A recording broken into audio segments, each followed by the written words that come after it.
Welcome, guys, gals, and non-binary pals, to the Undead Gaming Cast, our monthly podcast where we talk about video games, the industry, and stuff, and/or things. Welcome.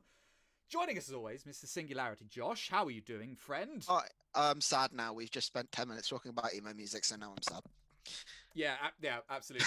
I was literally saying it was getting to like 10 past. As like we should probably go live, but we were just straight up talking about emo music and how Great it is. yeah, just how How great it is. wonderful of a genre it is, and we were like half joking. Maybe we should just make that the show for today. Just talk about our favorite emo tracks. But I guess we probably shouldn't. We should probably talk about the video games, I guess. I've made a noise on your stream. You haven't actually, Oh, so you're all good. damn. As of yet, unless I didn't hear it. I don't know. Who knows? I was going to disrupt you. So, yes, welcome everyone to the Undead Gaming Cast. Like I said, our monthly podcast where we talk about video games, the industry, and stuff, and all things. If you're new, welcome for a start. And let's give you a little rundown of what we do on the show and how this thing goes. There's a noise. Josh chatting in my chat. There we go. Apologies for everyone at home as he energizes in. So, we usually start the show off by talking about our favourite video game. No, we don't. We're talking about what we've been playing this month. There we go, in video games.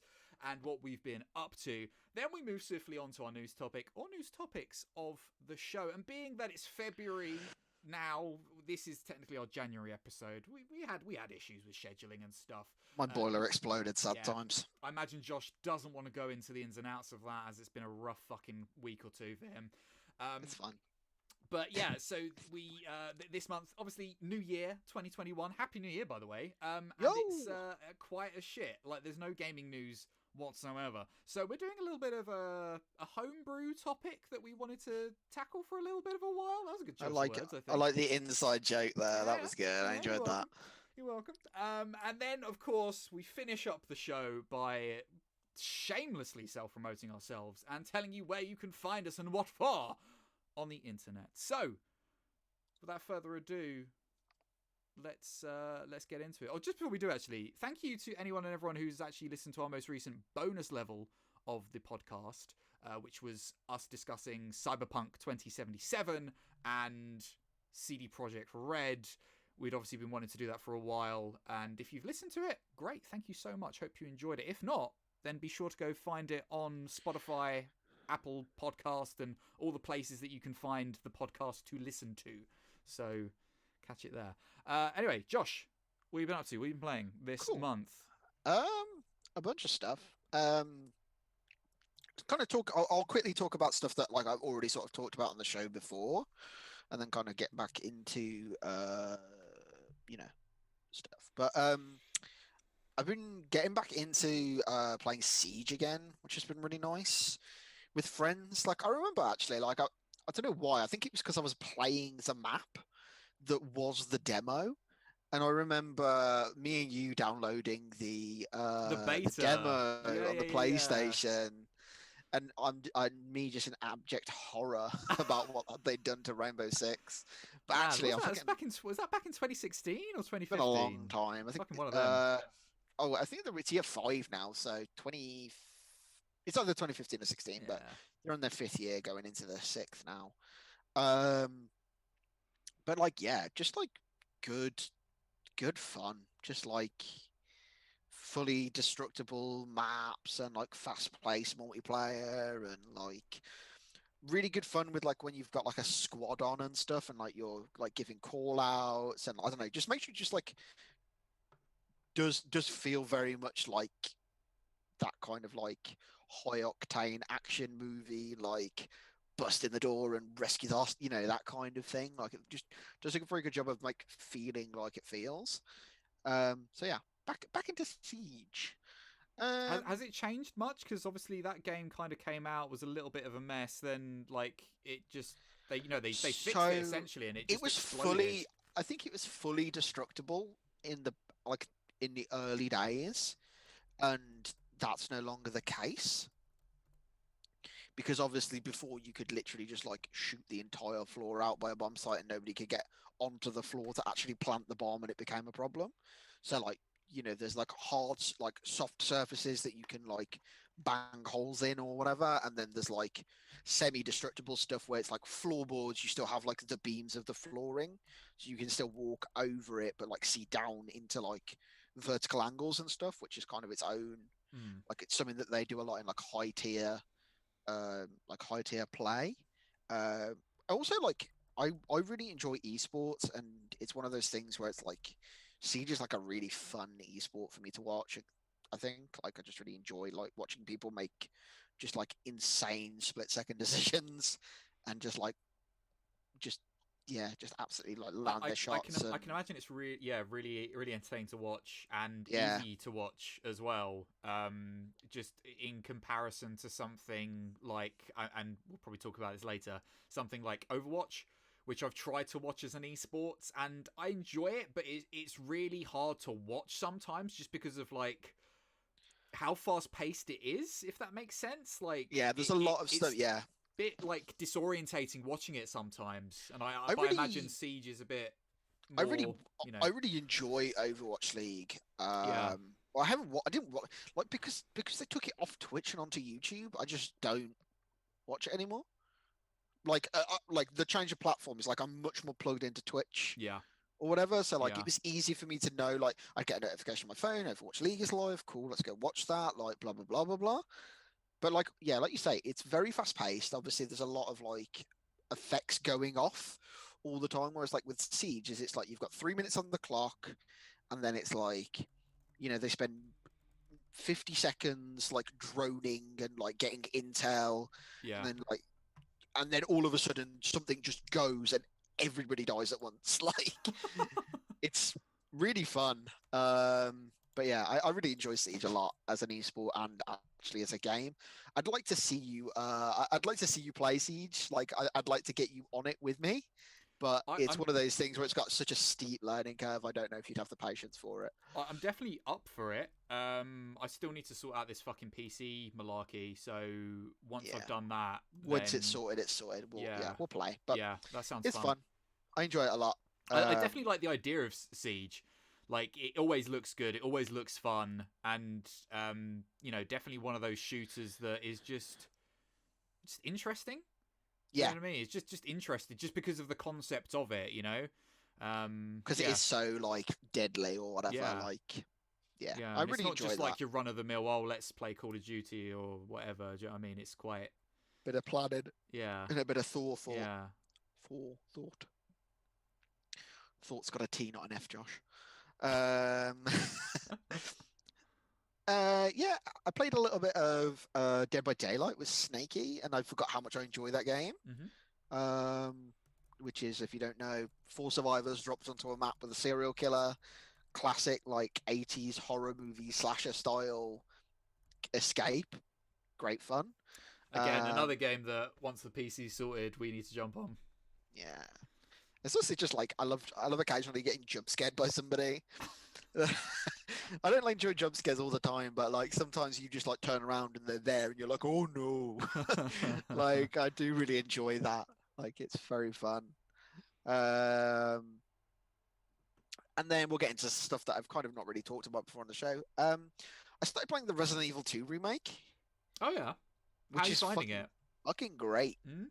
Feels very much like um much more akin in terms of the way that it like moves and stuff to like a Resi 4 or like a Resi 5 or like the later ones that I've not played.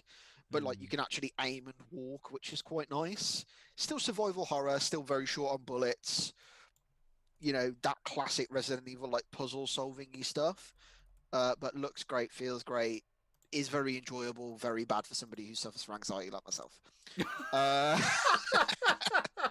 He says after listing off Rainbow Six Siege, Dead by Daylight, I and think now Resident Evil 2 remake. I think Like, the difference between that, like that, what not so much Dead by Daylight, but like with Siege is like if I just die from nowhere, I just die from nowhere and I come back next round and it's not a problem and I can still be doing stuff to help my team.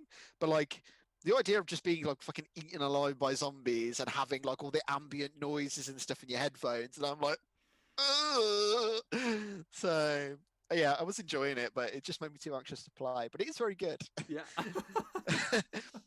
And especially with all the buzz going around Resident Evil Village as well. I kind of wanted to play like 2, 3, and 7 before Village comes out, because I am quite interested by the looks of Yeah, that. I definitely want to jump into those remakes. Like, really, really do. I watched a playthrough of Resident Evil 2 and 3 by some of my favorite people, and it just looks fun. Just looks really fucking good. And I never played the originals either. So like, yeah, I mean, I tried to play Resident Evil 1 when it was remastered, but it was still very 1990s. Had that horrible camera angle that I could because of the camera angle and stuff, it confused like my hands. I couldn't work out like if I was running forwards, the camera angle would switch, and then all of a sudden I'm running backwards off the screen again, because of like the static cameras are a bit weird in that. It's annoying because the past 2 years I've wanted to play that Resident Evil 1 remake on the channel for the last 2 years, but for one reason or another I haven't been able to. Just never got around to it. Yeah, so hopefully, because I've specifically wanted to do it during the October period, obviously. So hopefully 2021 will be the year. Maybe we'll see. Yeah, and finally, my the stuff that I've been playing the most of, kind of out of left field, because I just sort of fancied it, honestly. Sea of Thieves. Yeah.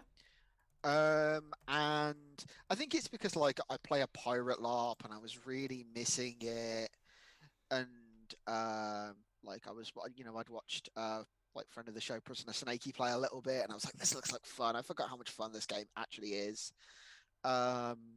And then like I asked around, and a couple of my friends were interested, and then a couple of people from the pirate lot were playing, and they were like, come play with us. And like, so I ended up playing with like people who play the pirate lot with me, and we're like, oh, just like, it's good fun. Like, it's not for everyone, I don't think, because people like, obviously I don't think I think like you're the ideal person that I think is not suited to that kind of game, because you like a bit of structure. Like, it's the reason that you don't like Minecraft or whatever. Yeah. It's like you like that, having that like harder, more firm structure, rather than just being given a sandbox and being told to fuck off. But yeah, we've had great fun. I think the difference though for me is it's in the same way that, because it still doesn't seem that Sea of Thieves has much in the way of content, right? But it's what you make of it. But whenever people, what would make me want to play it is playing with people. I wouldn't play it on my own. It's in the same way that back in day when we were playing Destiny, I didn't really enjoy playing it on my own at all. As soon as you logged on and you were like, Destiny, I was like, fuck yeah, let's play. I was well up for it, because we'd always find something to do. Even though it was the same sort of shit that we were doing, rinse and repeat stuff, it was the fact that there was that connectivity and we were doing it together that made it so much more enjoyable. So I think on that, like, Sea of Thieves would be up my alley if I was playing. If you had people. playing, yeah. I enjoy playing it on my own, and it's not like, and it is a million times better with other people. Yeah, I bet. On its own, when you're soloing, it's a passable game. But like, the reason that I like Sea of Thieves is because I can stick like something on the on my other monitor, and off I go. Do you know what I mean? Like, I can just like, I can sail to the next island, and I can swish my sword at some skeletons and get back on and fuck off. And do you know what I mean? I don't have to engage with it that hard. Yeah. But yeah, so I've been playing a lot of Sea of Thieves, with like some good friends of mine, and like, especially like, it's fun playing with the commo people as well, like, because obviously like we have that kind of shared interest in the pirate life hashtag. Me hearties. Oh, do you want to hear a pirate joke?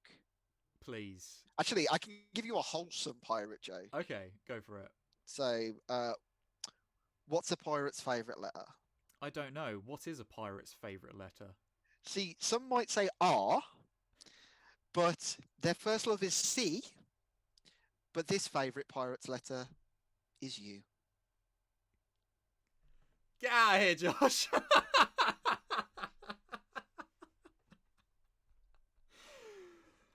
Well, thanks for watching the show, everyone.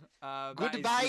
That is the last ever. Prue liked it. Cast. Prue's in the chat. Prue liked it. Chat, get out of here. Chat don't know what they want. We know this. Best furball cousin. So, Rob, what have you been playing, my guy? Please leave us positive reviews on all the platforms.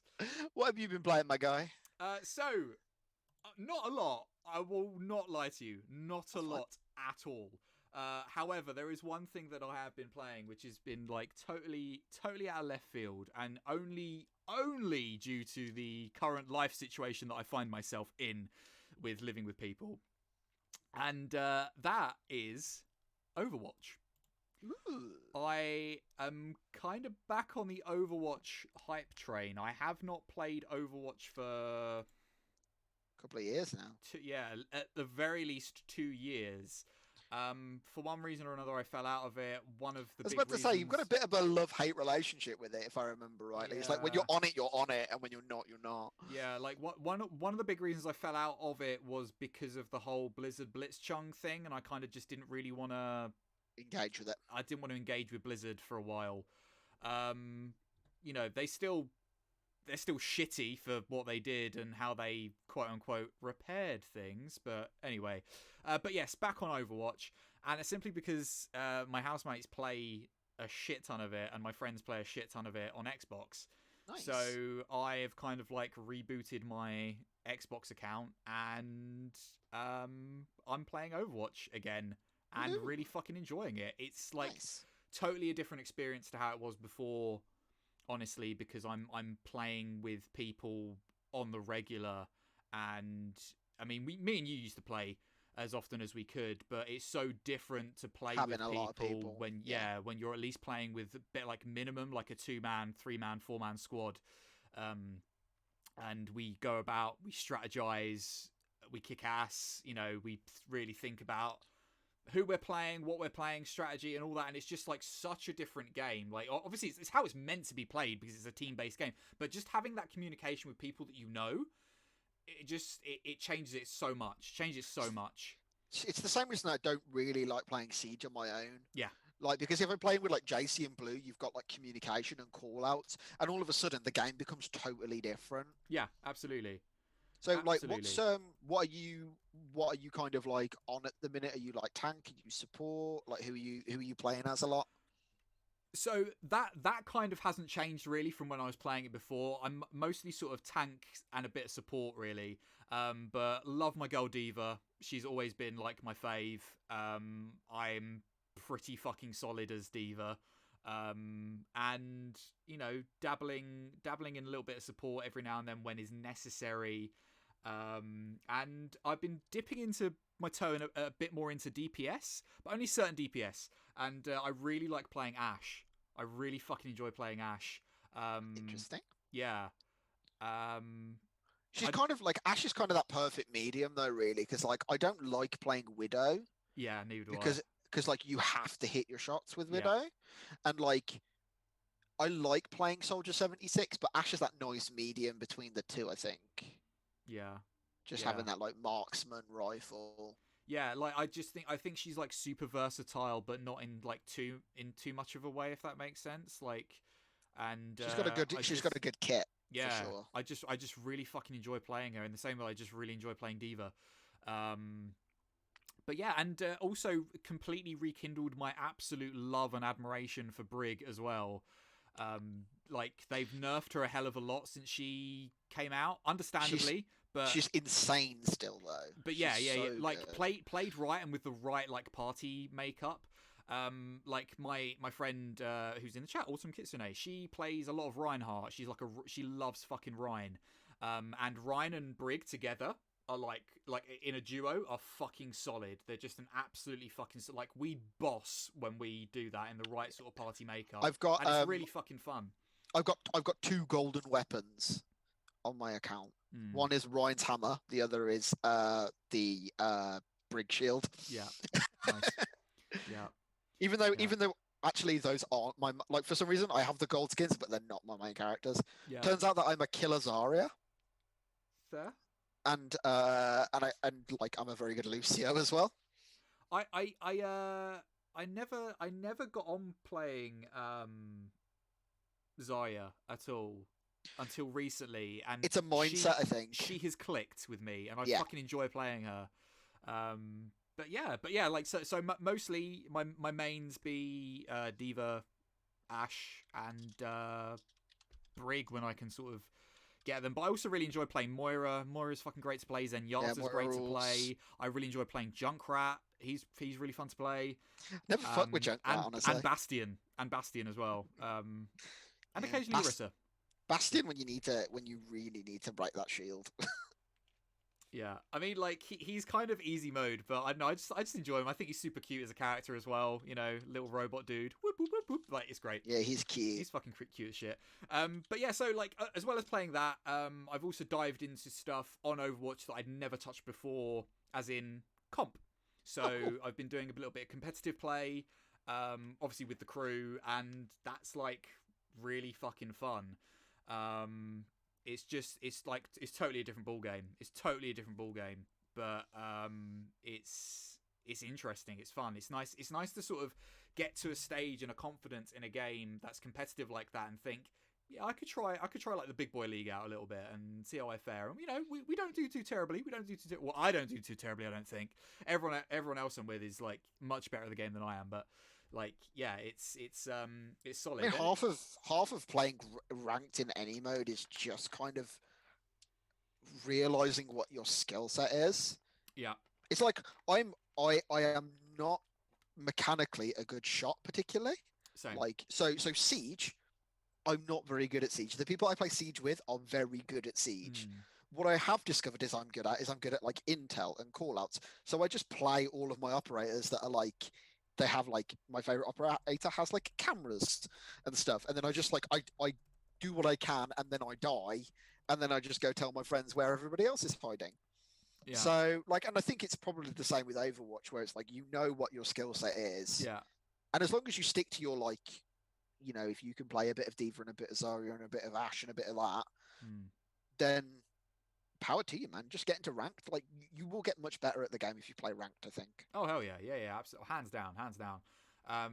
Because also like playing it in ranked, it makes you think about the game in a different way as well. Because there's stuff that happens on competitive play that just doesn't happen in quick play or normal games. Yeah, like doesn't. actual strategy happens. Yeah, the mindset is so different, and it's so much fun.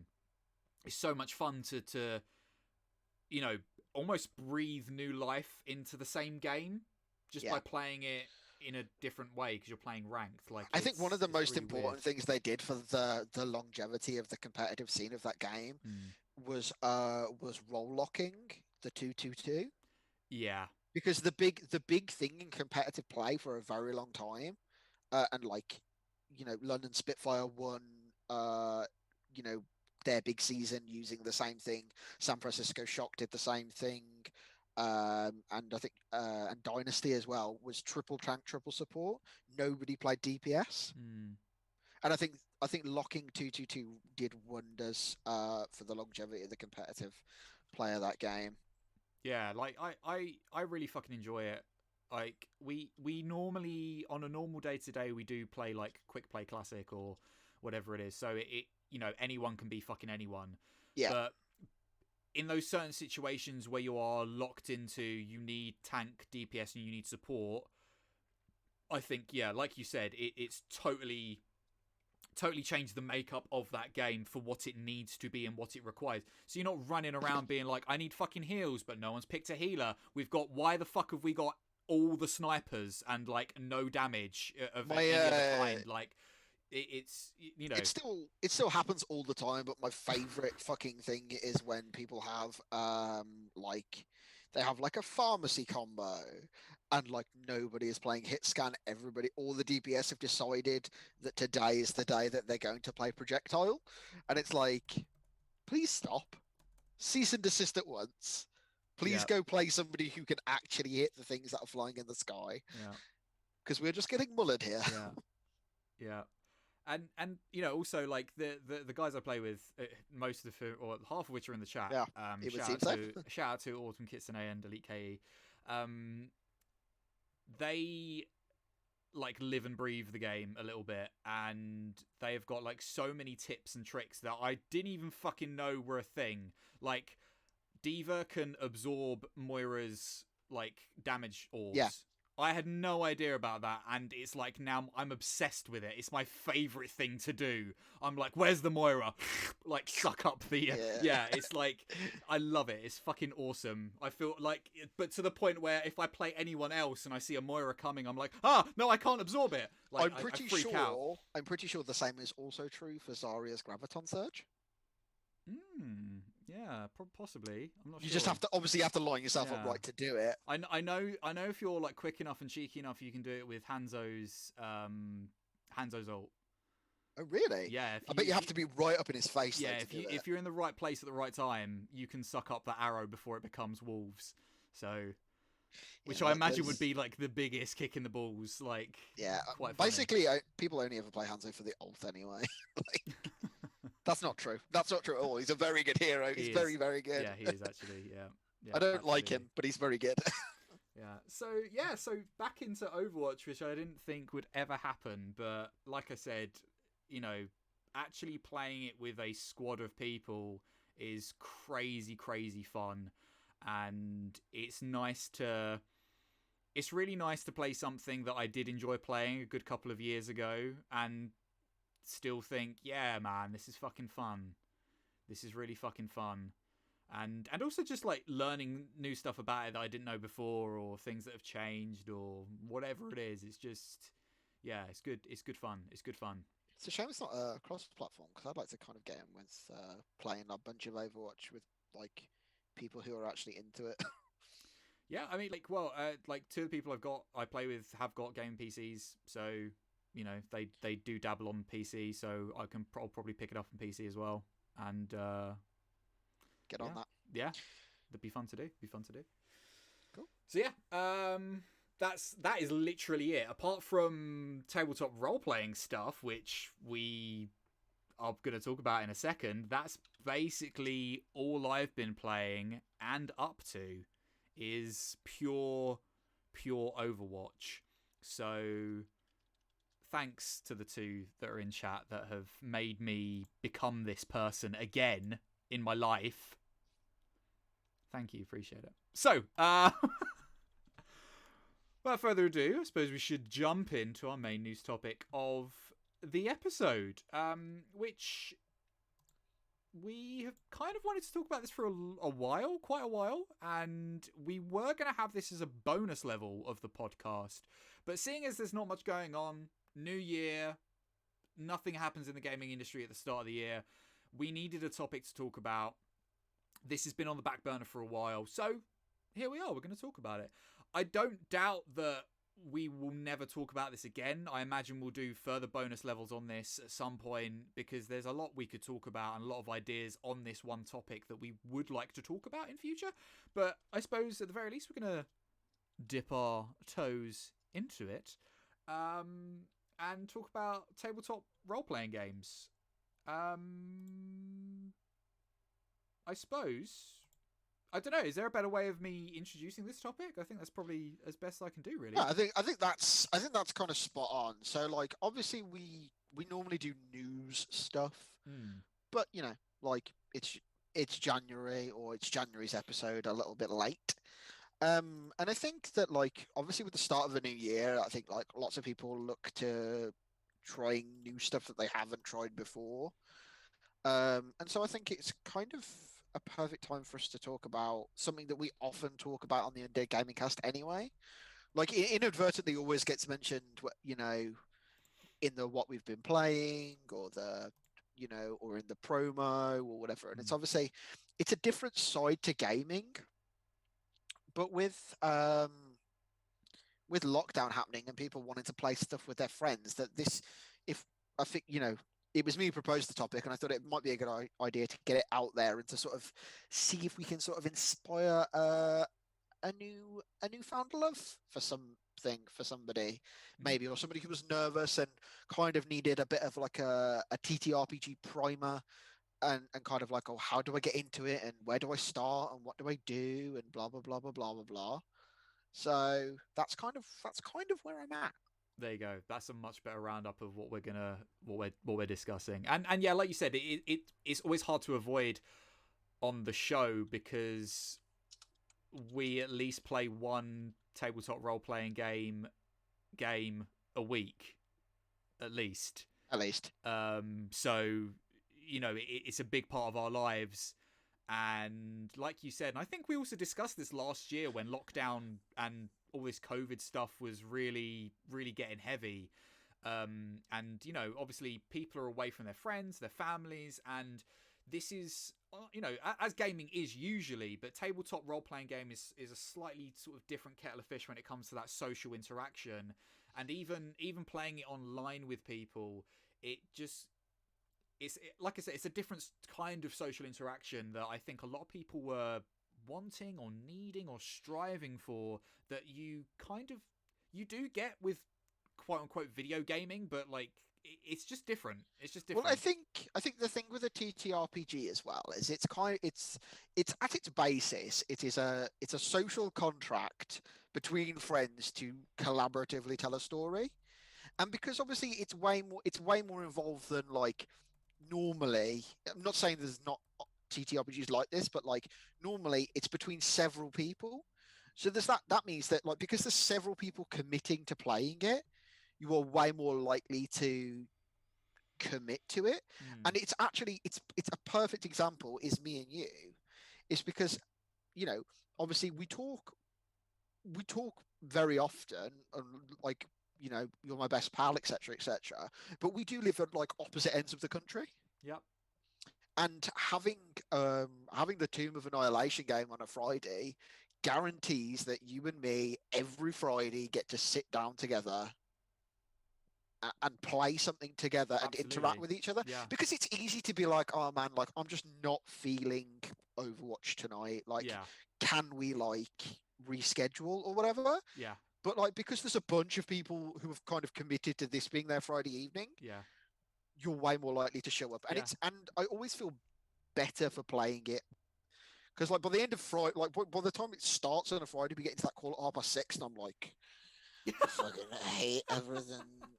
Everything is shit, and it fucking sucks. I've had a crap week, and then like within 20 minutes, I'm laughing my ass off. Yeah, absolutely.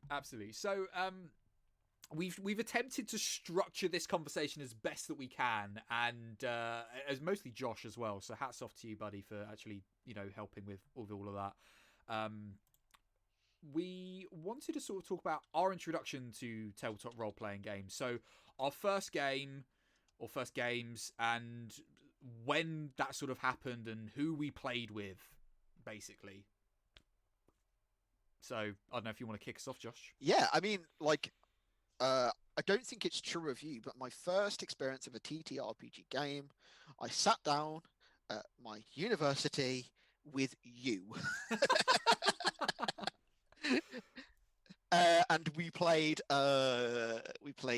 Traveller, which is, as far as I'm aware, the only game I'm aware of that you can die in character creation. Yeah. Which is if you don't know, it's like an old school sci-fi RPG. And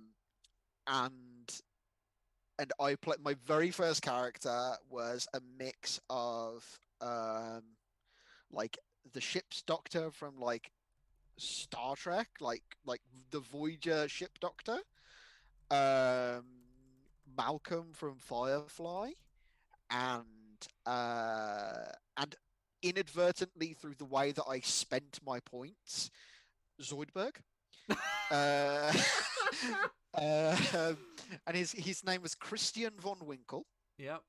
He was the Von Winkle family. He was the ship's doctor. He knew a lot about xenology and biology.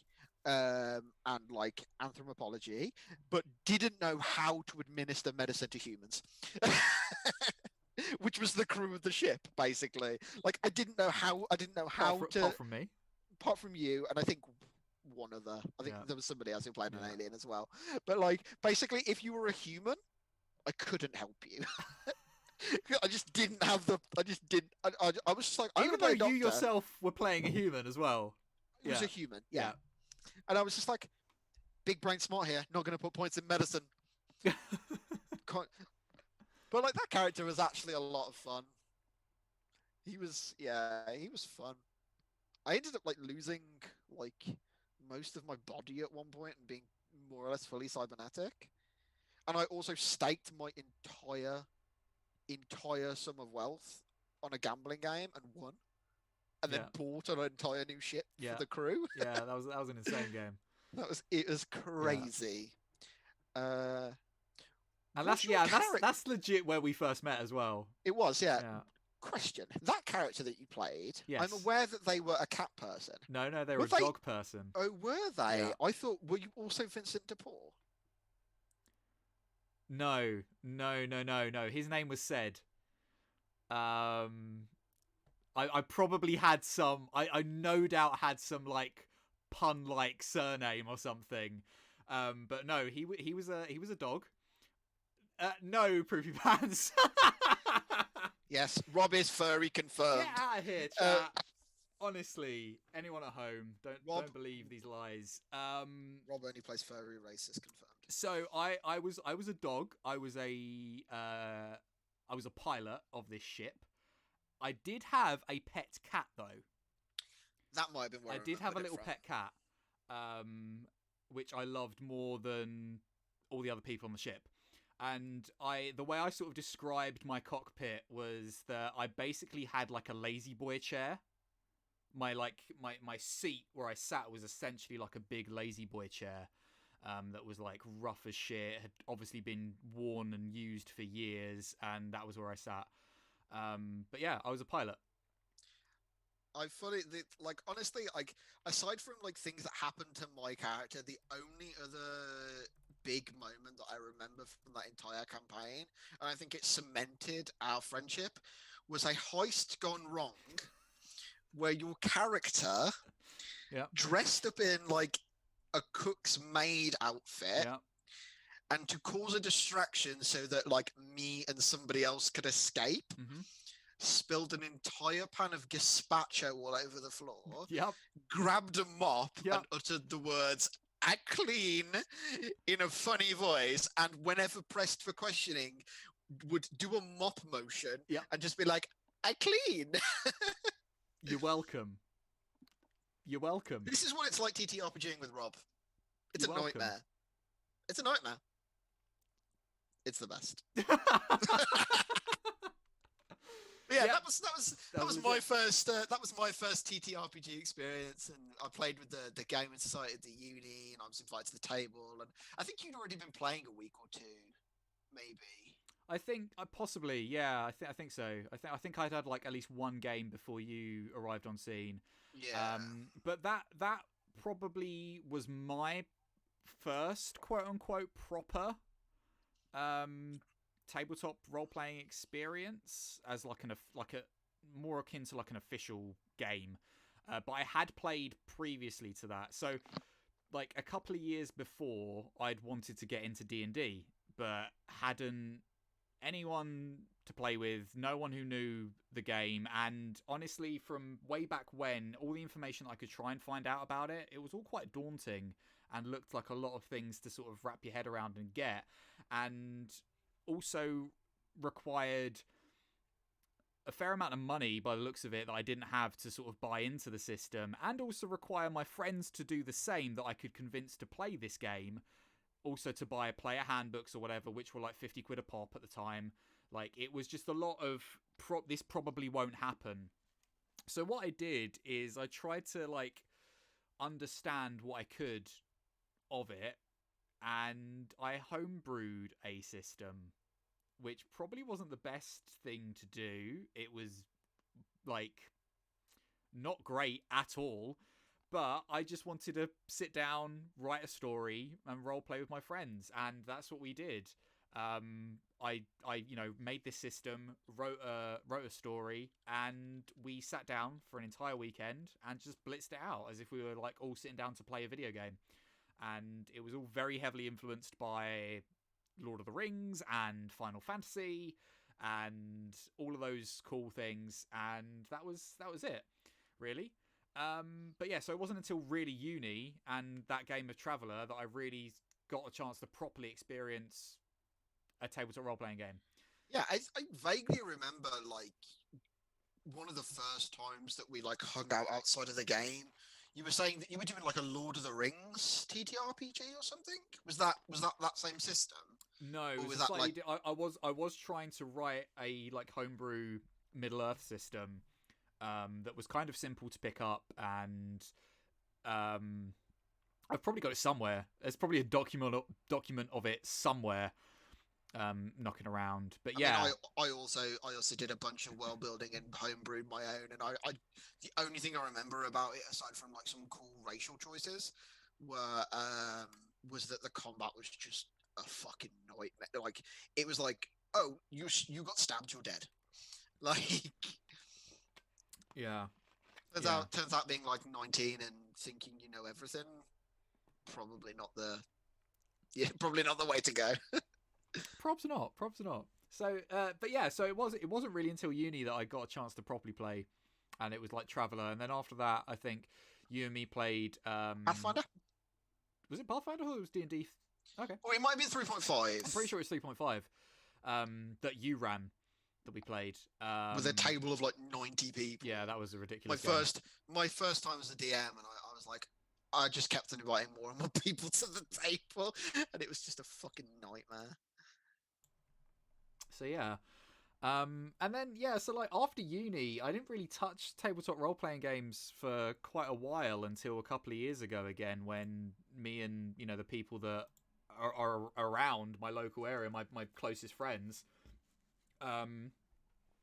also hadn't played for a while. Were looking for a game, and I was like, I've got a system that I want to play, and you all want to play, so let's play. That's honestly often how it goes. Like I think it's daunting to DM the first time for anyone. And I think the preference is generally that you've played a little bit before you DM. But also there's nothing wrong with just like a bunch of you just like cracking the books open and just being like, let's figure this out. Yeah. Because like the stuff that flies, and the stuff that doesn't.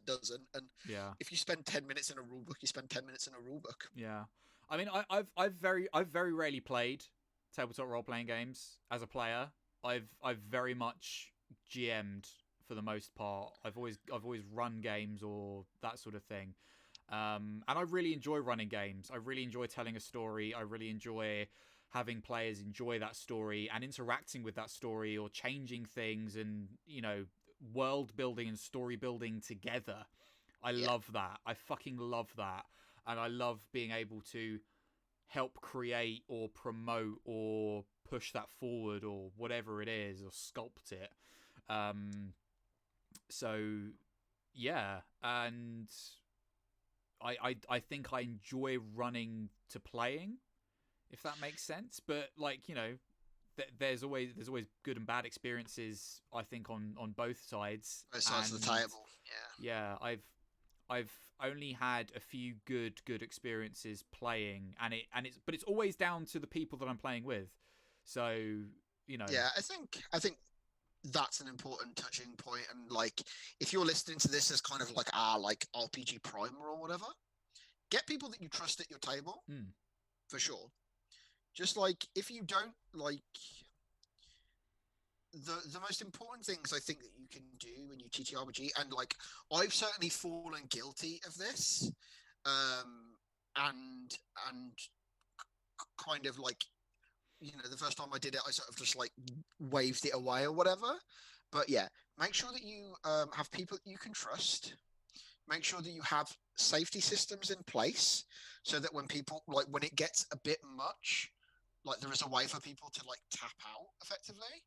And making sure that like people are obviously like safe and things, and also like just like giving expectations for like a party, because I think the main trap that like new players will fall into, and this is the same at LARP as well, and you'll know exactly the kind of person I mean, where they come And they're like, my name is Saint Dark Shadow, and my parents were wolves, but my parents all were killed also when I have no attachments and nothing to lose, and I am a man on a mission to get revenge from my wolf dad.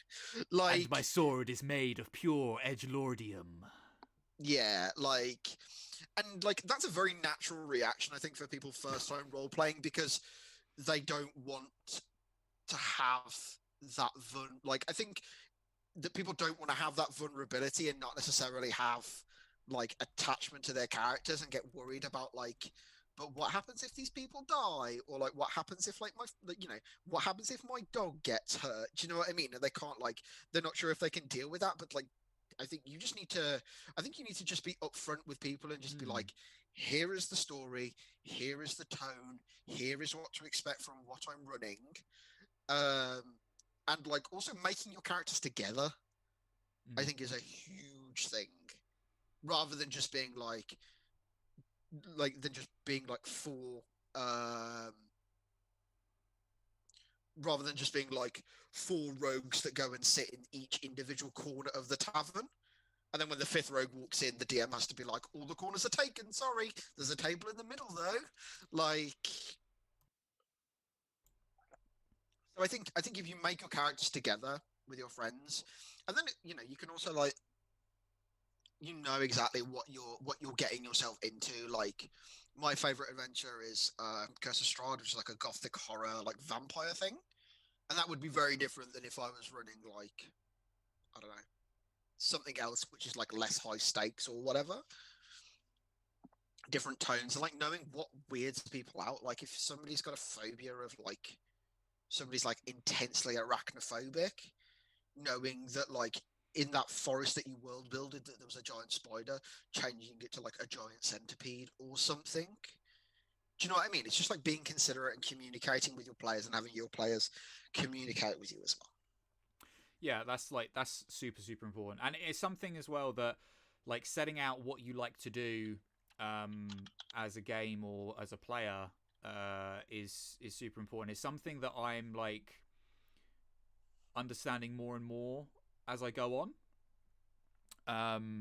The because before I've just been like, I don't mind, do whatever you want, but sometimes you then find yourself at a bit of a disconnect with the players. Perhaps they're going in a slightly different direction that you're not expecting them to go and weren't intending or planning for, in a way that is possibly detrimental to how you're running a game.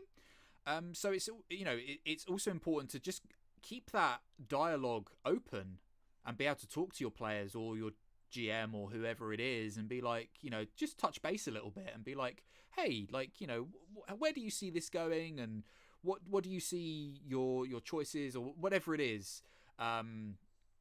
Which is a conversation that me and my sort of weekly group have had recently.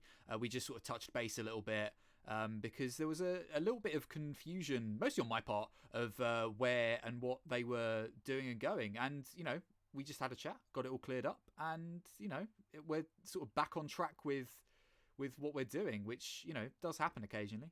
And I think also it's important to note that like that conversation doesn't always need to trend into Spoilerville either. Yeah, If you're the absolutely. DM, like so we've kind of alluded to it. It's like myself, Rob, Proopy Pants, who's in the chat, my sister Neve, our friend B. We play every Friday over on Killer Couch and RPG. We play Tomb of Annihilation. So what we knew about Tomb of Annihilation going into it was that resurrection magic doesn't work. It's a horrible jungle full of dinosaurs. There is a very high chance of lethality.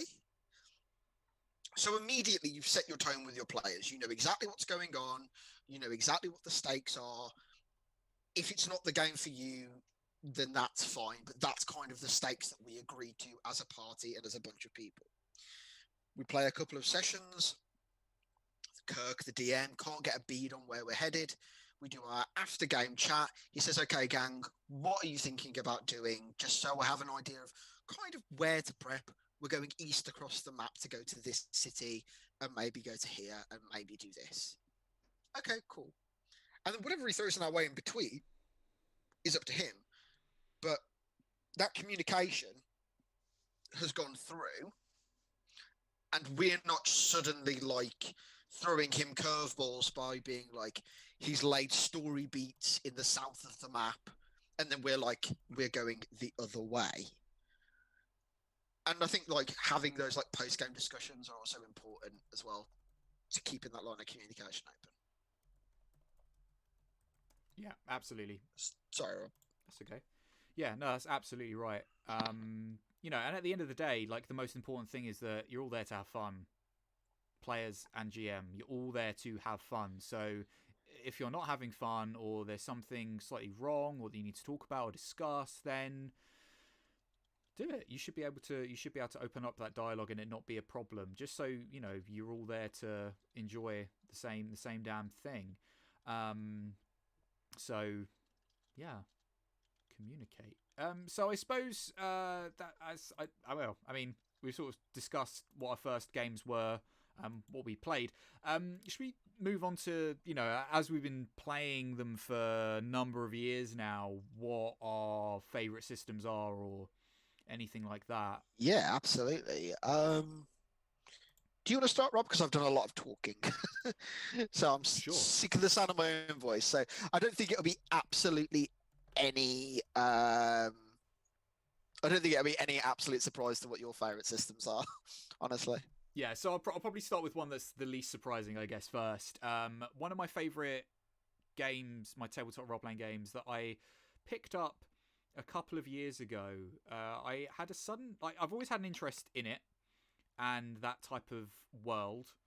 And I really wanted to... I just had a sudden inspiration for it and was like, I want to run a game with this system, and that's Call of Cthulhu by Chaosium. So Call of Cthulhu is obviously based on the works of H.P. Lovecraft, who's a horror writer from the 1920s, and it is essentially an investigative horror role-playing game.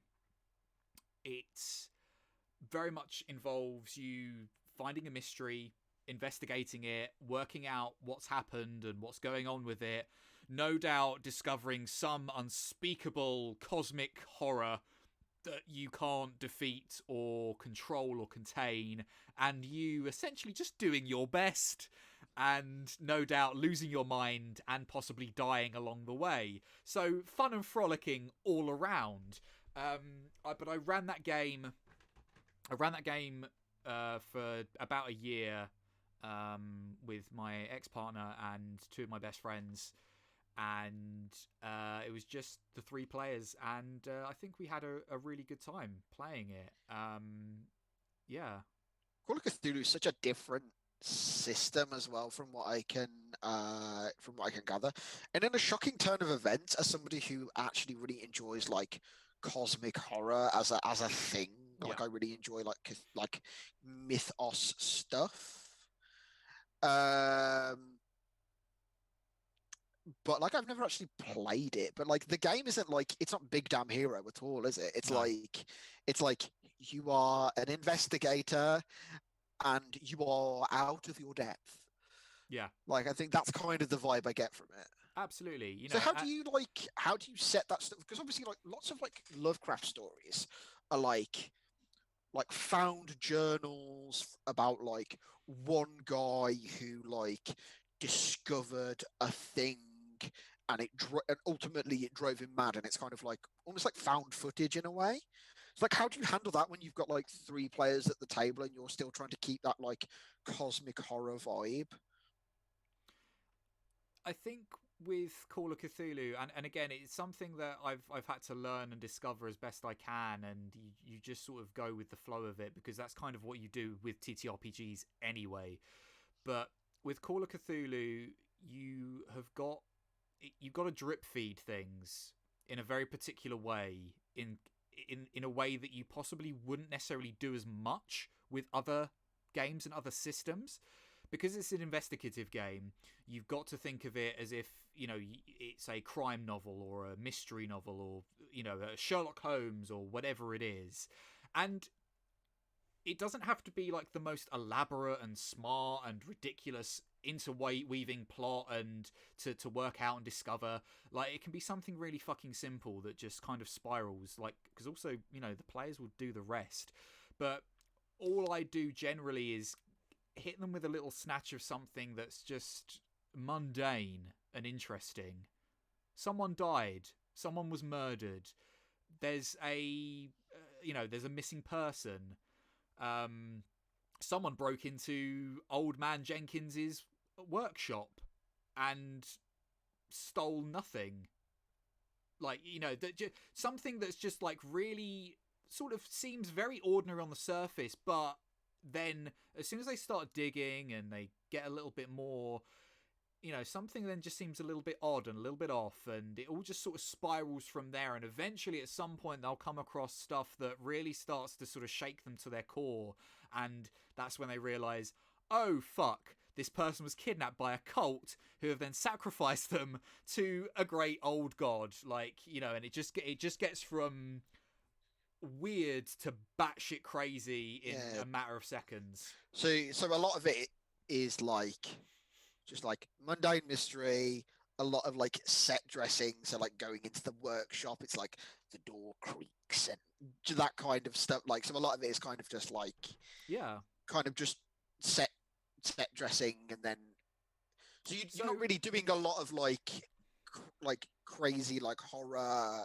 Are you just kind of leaning on like more classic tropes? Because like cosmic horror is a little bit different from like I think Stephen King or whatever. I think you've got to do a healthy balance of everything.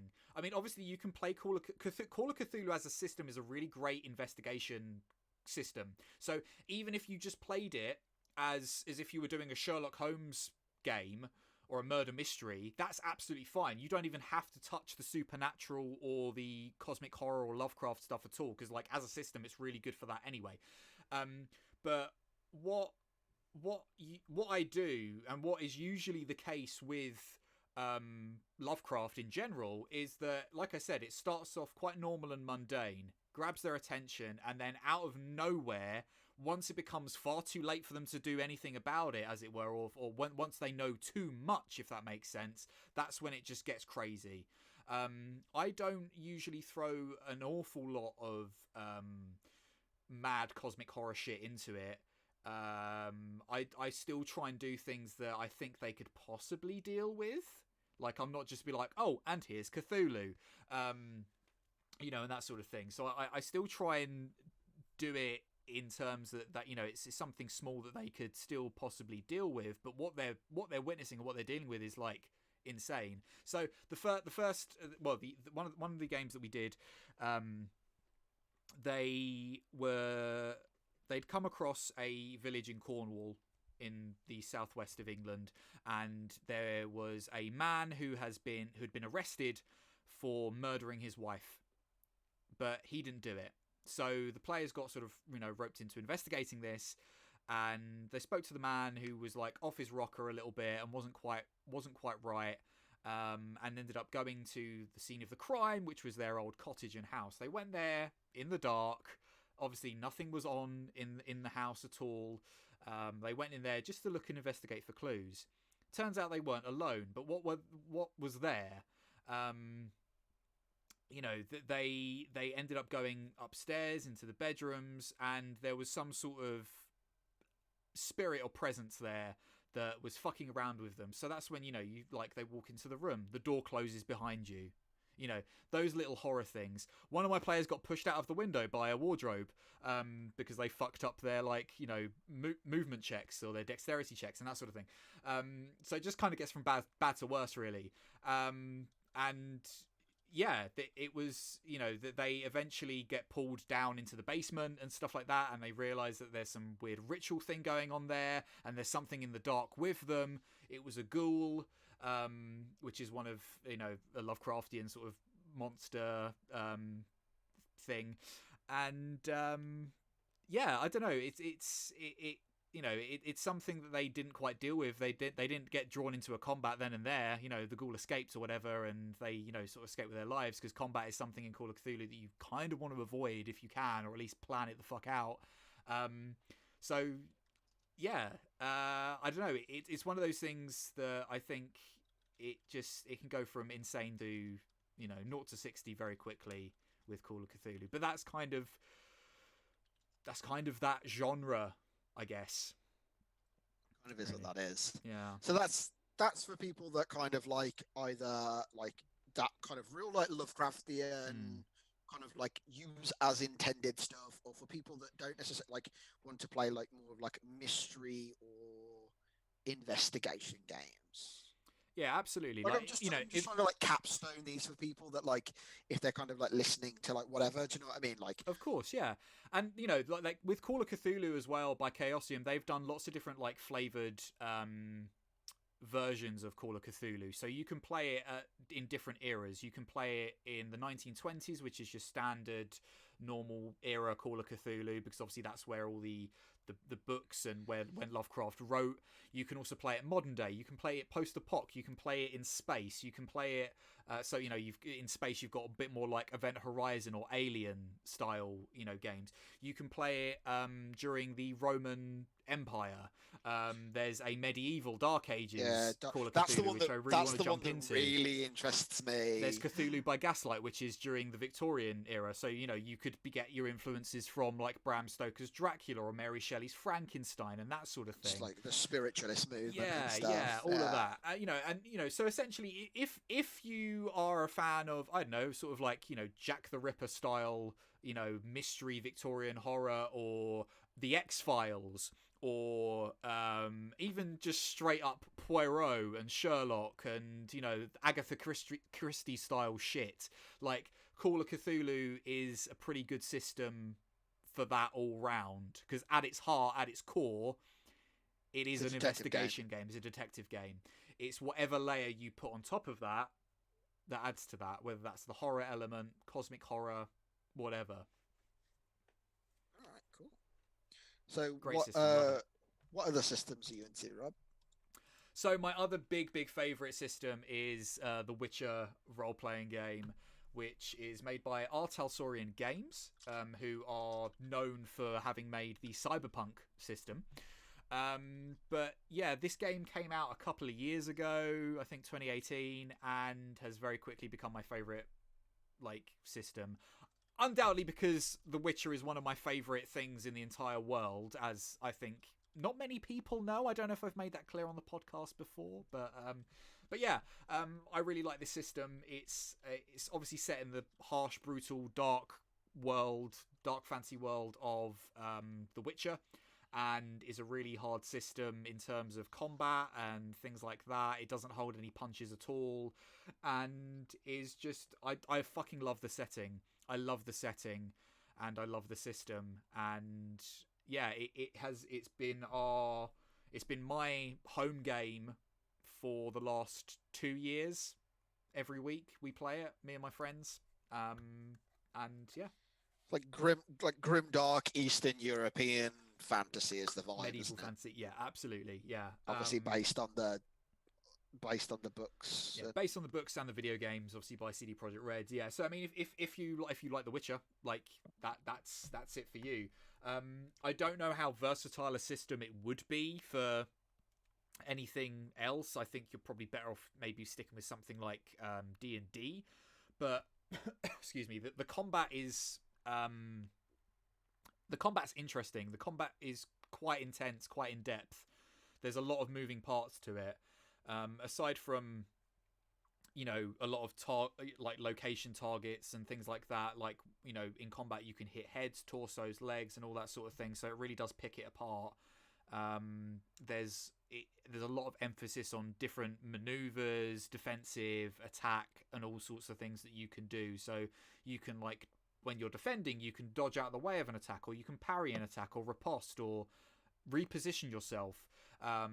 With combat, you can do fast strikes, which allow you to do 2 attacks in quick concession, or a strong attack, which allows you to do 1 big heavy attack, which hopefully does a lot of damage, or what have you. So there's a lot of versatility in what you can do in terms of options for combat and things like that, which is very, very to its core quite witchery, because in the book Sapkowski writes combat and swordsmanship and sword fights very, very well. He goes quite in, which is understandable because the way witchers fight is very specific. So yeah, it's it's a good system. And just lore-wise as well, I love the fucking lore for The Witcher. It's not your typical standard fantasy affair.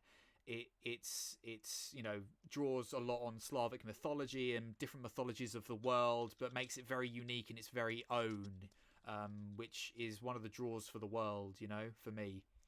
So, yeah. I do like I like The Witcher, but I'm not like mad into The Witcher like you are or whatever. Yeah. So I'd be interested to play like a little bit of that game to see what it'd be like as a kind of alternative to like D&D. Yeah. Something that Neve has just asked in the chat is like, so what's obviously like The Witcher is kind of like your poster boy premiere thing. Yeah. Like, so how, like, you're not just like a party of witches, I presume. No. You're like a supporting cast, or is it necessary to even have a witcher, or how does it work when you have a witcher in your party with like other people, like when you have like when you're like with people? Do you know what I mean? Like, yeah, absolutely. So I think because they're kind of like solitary creatures mostly, aren't they? Absolutely, but obviously, in the Witcher books, like Geralt ends up with a party of people in the saga, like, so that he then stops becoming a solitary creature. But obviously that that's all fun in role play. But as for the game, as for players, you can obviously play a Witcher. You can play a whole party of witches if you wanted to, but there are other professions that also, like any tabletop system, allow you to do a myriad of other things. There's mages, there's doctors, there's criminals, there's, all your sort of normal fantasy role archetypes that you would have in a game, you have available here. And it's just whatever party makeup you do. You can indeed play a game without a Witcher entirely, but obviously that might limit you in some ways, but benefit you in other ways. But really, like you said near the start of this topic, Josh, it very much depends on what you as a GM and you as your players, or as a player, want to play. That's where you would have that conversation of, this is the sort of campaign I'd like to run, this is the sort of player or character I'd like to play, etc., etc.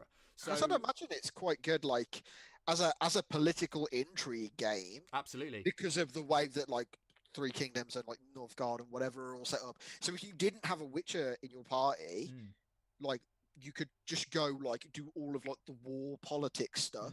And if you had like Witcher stuff, you could do it like more like Monster of the Week, like you're hunting the werewolf, kind of stuff. Yeah, like is that is that a fair assessment? I absolutely. I would say it would be absolutely a fair assessment. But there's, so like I said, my home game's been going for about 2 years now, and it's all homebrewed story that I've created. I've set my game during the timeline of the third Witcher game, so that's probably very accessible for people to sort of know where we are. There's a war going on and all that sort of thing. My party makeup has always ended up being with at least one Witcher in the party. I've got a mage, a sorceress, a priest, and a criminal. And obviously they're all skilled at different things. Their skills provide different things to the party makeup. So I always try and make sure that there is something for everyone in my games. So although they've got a Witcher, we're not fighting monsters every week. We're not picking up contracts to kill monsters every week. There's still other bits and bobs going on that, there's a mystery to be solved, perhaps, or there's a magical element to things, or it's also quite a low magic world, isn't it? I think as well. Is it relatively like low magic? It's not like D&D where you're slinging spells around. No, I mean that's hot. Magic works quite differently. You can be like slinging spells and shit about, and that's not a problem. But I think because magic has quite a toll on people, there's a price for it, if that makes sense. It's not something you're necessarily throwing about willy-nilly. and especially with the political climate of where I've set my game. If you're a mage, you kind of want to be on the down low a little bit. So it's one of them things. But yeah, I don't know. I wouldn't say it's as sort of low magic as perhaps you might argue Lord of the Rings is, but it's certainly not as free balling as D&D. Yeah, it's in between. Like Lord of the Rings is one end of the spectrum, Yeah. D&D is like the other. Yeah, It's yeah, a bit more steady. yeah. That's fun. So yeah, I don't know what else to say about it, to be honest. But yeah, we've been playing it for 2 years. Like I said, we're continuing to play it. Like it, we fucking love it. It's a great game, great system. Yeah, there's a lot of moving parts to it. Obviously, as I think there is with any system, there are certainly simpler systems out there. But you know, it does what we need it to, and I quite like the complexity of some parts of it, some of the moving parts to it. We'll probably talk about it. I don't quite like the combat in D&D. I don't really like it that much. I prefer having a little bit more substance to it in like you have in The Witcher, and I feel that because there's so many different options of what you're doing, it allows, in my mind, for slightly more role play and description of like, oh, here's what I do. I raise my sword and I aim for their neck, and whatever it is. Yeah, I mean, I think the reason that it's funny because I'm almost the opposite, and I think that the possibilities of D&D are limitless. Yeah, I've seen so many crazy scenarios solved in just the craziest possible way, inside initiative and out. Like I've seen like spoilers for Dimension 20 if anybody cares, but like there is a fight where they are stuck in a remote location. It's a forest where illusion magic can be real, and like somebody dies and they need the diamond for revivify, so somebody uses prestidigitation to create a diamond in their hand, makes a spell check to get it off, and then is able to use that component to like revive their friend. So like I think you are only limited by D&D by as creative as you are. Sure. Yeah. But I mean, that might just be my perspective of it, just because I'm still really new to D&D. So it's one of those things of not being quite familiar with the world or the mechanics or the rules or whatever in those terms. Yeah, and I think also a lot of it is down to like how you're like what your DM will let slide. Yeah. As well, like sometimes things are just too cool, and that kind of sort of almost answers a question that Elite Kate brought up earlier that I do kind of want to answer before it gets lost in the chat. Yeah. Where we're talking about like talking about your table, like talking with your table about kind of what you're expecting and stuff. And she asked, he's lost it, about like what do you think about people keeping stuff in their back pocket in terms like to surprise your DM in like to surprise, like to almost like to put your like DM on the back foot, or like to kind of just throw a curveball out of nowhere where they're like, oh, like what do you think about like what's your reaction to like those kinds of scenarios where players like super throw a curveball at you? Do you know, I suppose we'll get into it a little bit when we sort of talk about what our tables are like and how we run games or how we play them a bit more. But just to sort of touch on it, and I'll touch on it again a bit later on, but I fucking love being surprised by my players. I fucking love it. I love it so much.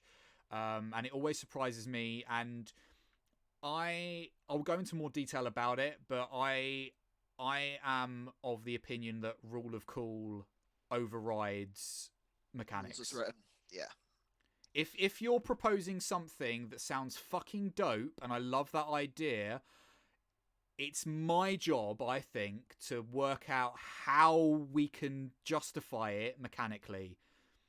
Yeah. Whether that's a case of we're bending the rules slightly for that skill use or how you would normally use that skill. I don't care. If that's a fucking dope idea, I want you to do it. I think there is a gauge to it.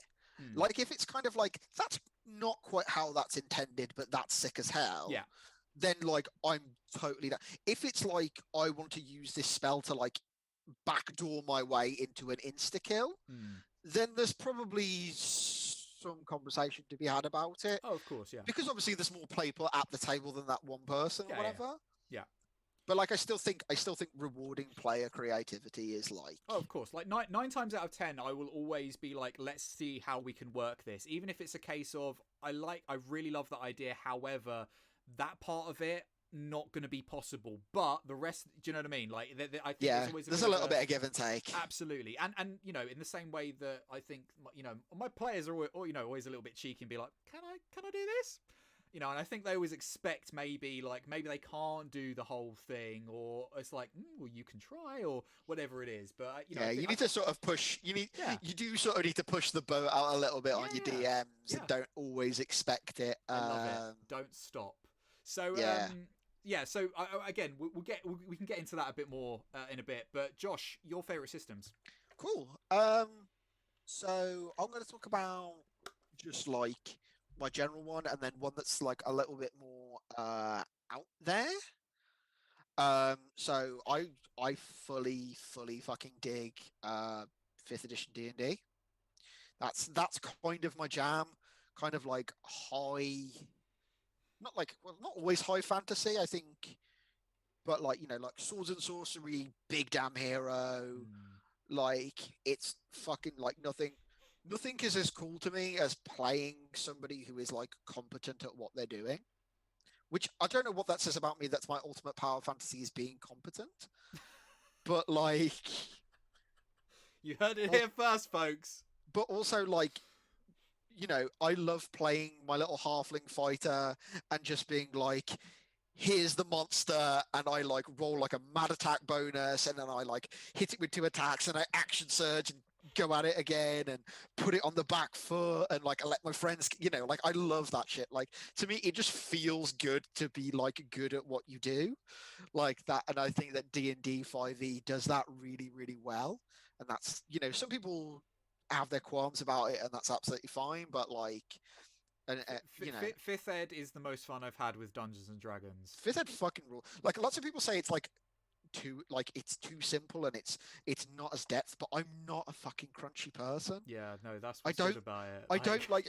I still think that I'm capable of making a crunchy-ish character, like a mechanically satisfying character, without being like, well, I need 2 levels of warlock, and then 5 levels of paladin, and then 6 levels of sorcerer, and then I need to get this random item and this and do the, you know, and you know, like, fuck off.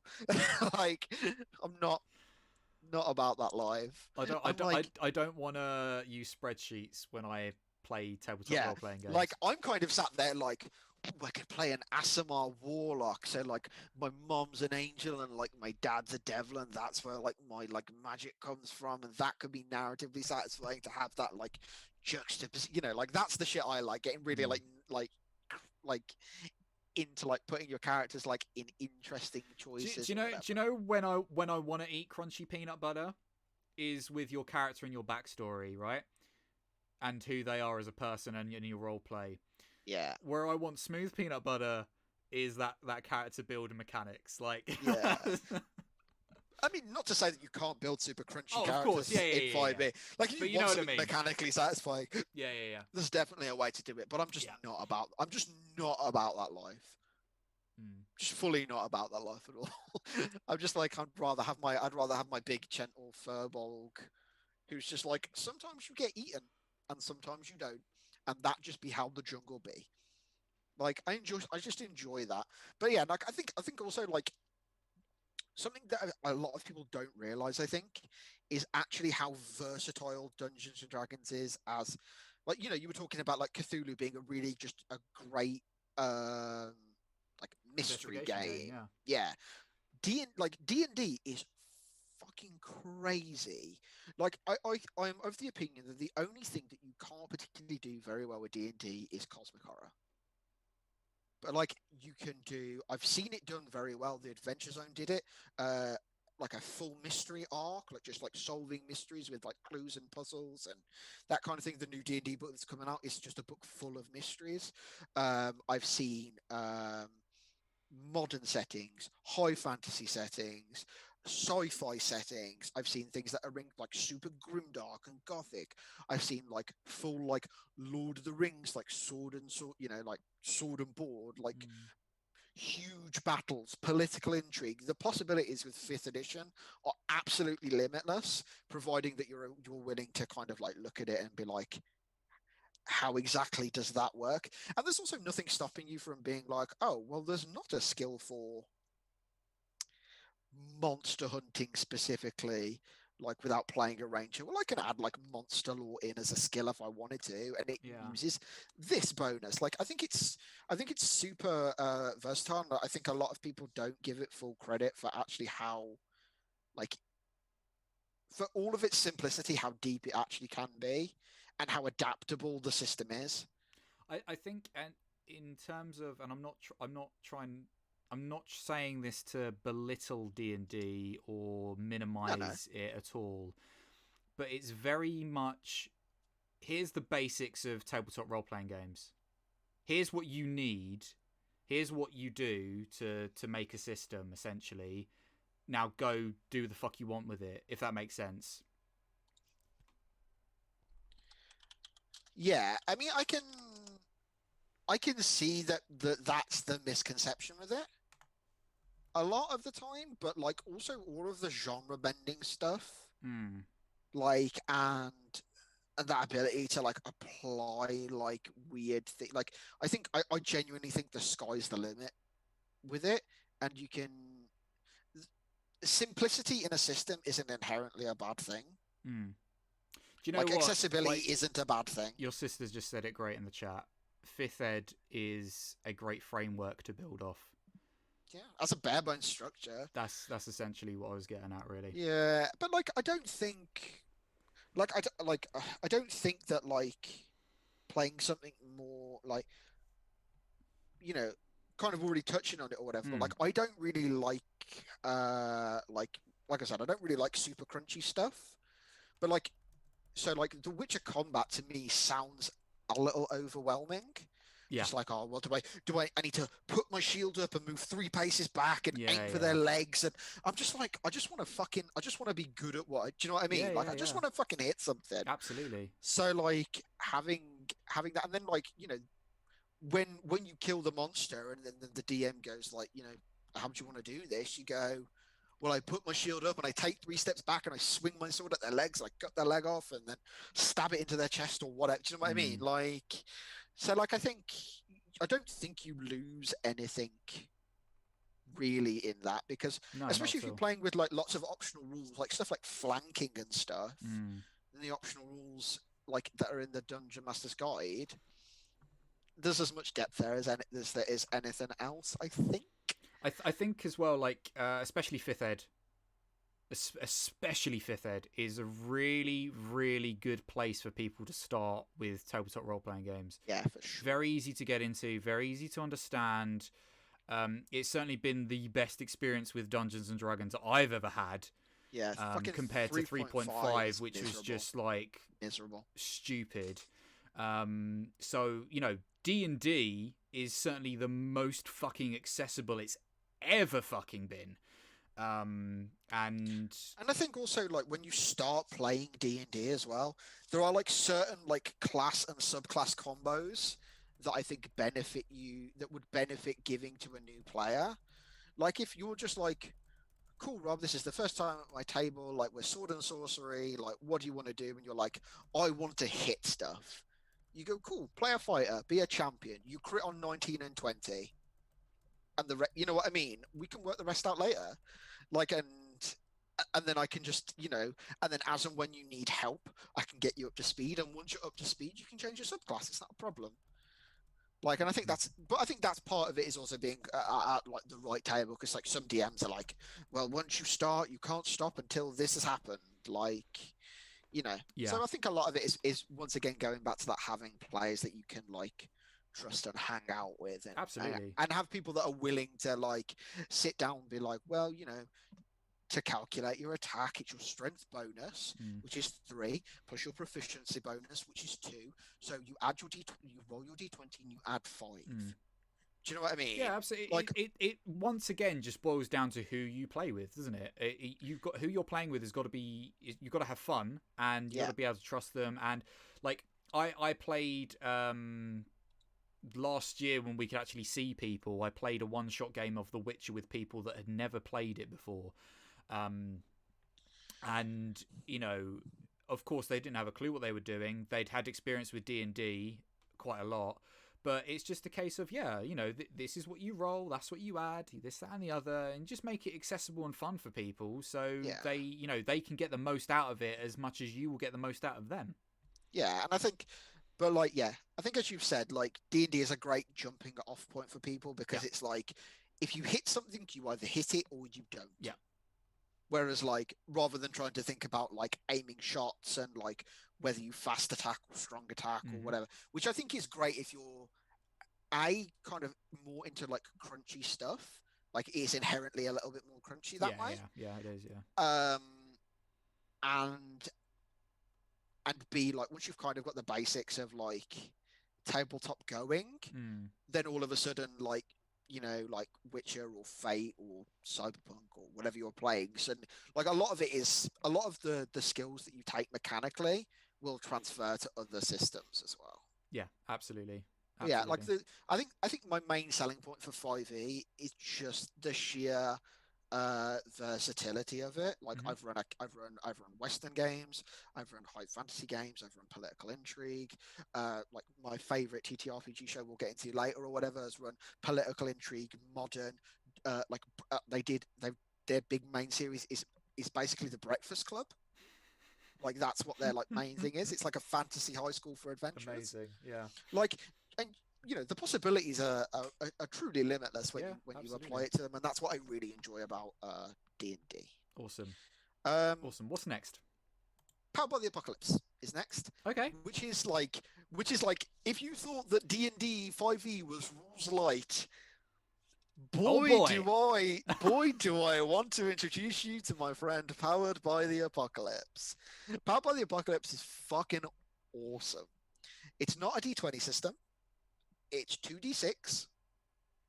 You roll 2d6. If the roll plus your modifier is more than 7, but less than 11, you succeed. If you get 11 or more, you critically succeed. If you get less than 7, you fail. That's it. That's the system. It's and it can be applied. There's a bunch of systems, and how they work is rather than having like race and class, which is kind of like how Witcher or like D&D or whatever does it, rather than being like a halfling rogue or being a human fighter or whatever. You have these things called playbooks, which are essentially like archetypes. So I was introduced to Powered by the Apocalypse. I don't know how. I think I called it on a podcast and was like, "This sounds like fun." And I play the one that I really like that I've played the most of is Urban Shadows, which is a urban fantasy political intrigue game. So like you have 4 like factions effectively. So like you have like mortality, you have night, which is like vampires and werewolves. You have wild, which is stuff like demons and fae, and you have power, which is like wizards. The idea is that you get 4 of your friends. They each pick one of the playbooks from those factions, tie each other up into like debts and stuff, and then you basically don't ever prep. You don't have an overall story in mind. You just react to what the players do and just see where it takes you. And it is so much fun. And it is so accessible because it is very much a collaborative storytelling game where you're very focused on like the actions and the consequences of what happens. Yeah. I don't think it does combat particularly super great. And it can be like, especially Urban Shadows can be very deadly because it's mostly a political intrigue game. But I fucking love Powered by the Apocalypse. And I really, really want to get people on board to play a game of Masks, which is the superhero setting for Powered by the Apocalypse. Cool. But yeah, that's it. That's me. Go play Powered by the Apocalypse. I love it. Awesome. I suppose with that, we'll sort of finish up that sort of style of the topic with some honourable mentions as well. I'd like to honourably mention World of Darkness, specifically Werewolf. I took a break from running The Witcher for about 4 months or something in 2019. And my good friend Joe ran us a game of Werewolf in the World of Darkness world, which is, again, that they are the system is created by White Wolf. They obviously have made the Vampire the Requiem and Vampire the Masquerade is the famous one, I think, or like the one that's got the recognition. Yeah, absolutely. That and it's all under that umbrella of World of Darkness that they've created. They've also got Changeling as well, Mage, and those sorts of things under their banner as well as different systems. But yeah, we played that for a while. That's a really good, pretty simple system. You basically roll as many dice as you have points in skills for, essentially, and that is quite a collaborative, story-driven game. The better you describe things and the better you try and do things can give you bonuses and bonus dice to roll with your thing. So there's quite a lot there. It's a very good collaborative story building sort of game, player and GM. Werewolf is very like party friendly, isn't it? I think as well. Extremely, yeah, because you are a pack. You're a pack of werewolves. Yeah, but like Vampire is a little bit more like. From what I've heard and what I've seen, Vampire is like, it's like you're all it's a bit like Urban Shadows where you're all involved in the same story, but you're not necessarily all mates, and you're trying to like undercut each other all the time. Yeah, absolutely. You might be working together to achieve a goal. However, you're always going to be looking for that to get someone in the neck away. But yeah, Werewolf, you are a pack, so inherently you are working together. One way or the other, so it's better in that sense, I think. But yeah, I really want to play some World of Darkness games. I've just never had anybody interested in playing them. And I don't think I'd like to run a World of Darkness game. I think I'd like to play one first. Yeah, that's fair. Because they strike me as the sort of thing where you need to have played in it a little bit to run it, if that makes sense. Yeah. I think that is, they're kind of because they're kind of old school. They are sort of quite daunting to me, and I'm a bit like, ooh. Yeah, that's fair. But I think you'd be surprised, like, although they seem quite daunting, like, mechanically, they aren't really, which is nice, because some old TTRPG systems are daunting mechanically as well. Like, this is quite easy to wrap your head around, which is good. Shout out to Thaco from Advanced D&D. So yeah, that's my honourable mention. Cool. My honourable mention is actually something that we have both played on the internet together.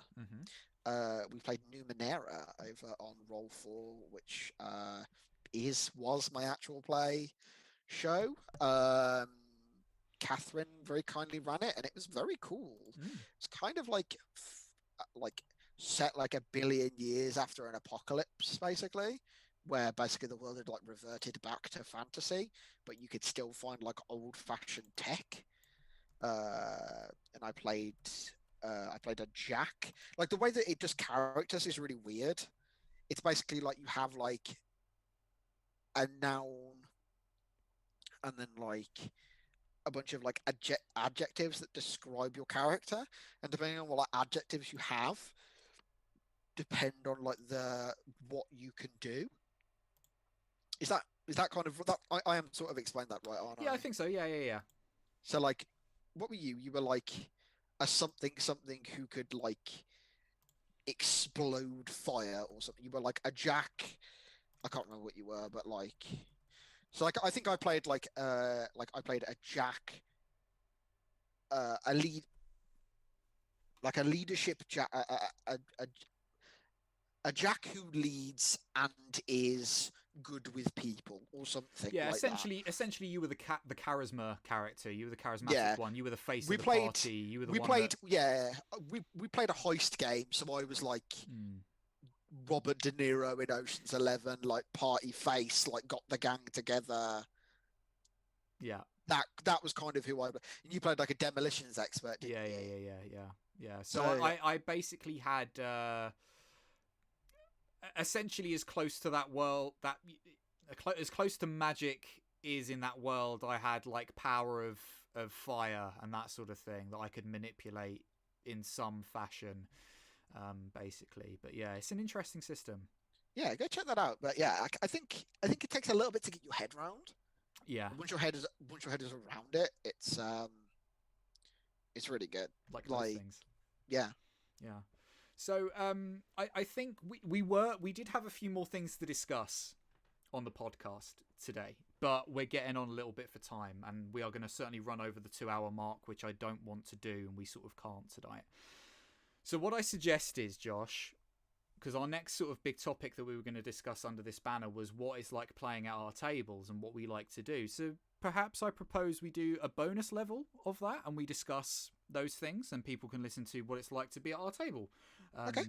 on a bonus episode of the podcast coming out later this month.